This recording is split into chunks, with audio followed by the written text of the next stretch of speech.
అడ్వర్టైజ్మెంట్స్లో చెప్పేలాగా charcoal toothpaste నిజంగానే ఒక whitening మిరాకిలా? Let me tell you the truth. ఈ చార్కోల్ టూత్పేస్ట్ వల్ల ఓన్లీ సర్ఫేస్ స్టెయిన్స్ టెంపరీగా మాత్రమే పోతాయి. Also all of these are very abrasive, అంటే గరుగ్గా ఉంటాయి. అంత గరుగ్గా ఉన్నవి, అబ్రేజివ్ కంటెంట్ ఉన్న టూత్పేస్ట్ని మీరు టూత్ పైన వాడితే ఆబ్వియస్లీ ఎనామిల్ అనేది వేర్ ఆఫ్ అయిపోతుంది. ఎనామిల్ అరిగిపోతే ఏమవుతుంది? Obviously it will not grow back.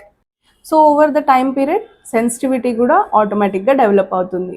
ఇలాంటి టూత్పేస్ట్ యూస్ చేయడం వల్ల మీ టీత్ వైట్గా అవ్వవు. For a period of time మీకు క్లీన్గా అనిపించవచ్చు, బట్ ఓవర్గా యూస్ చేయడం వల్ల మీ టీత్ డ్యామేజే అవుతాయి. ఆల్సో లోపల ఉన్న yellowish కలర్ కూడా బయటకు వస్తుంది because your enamel has worn off. So this does not professionally whiten your teeth. So what to do instead?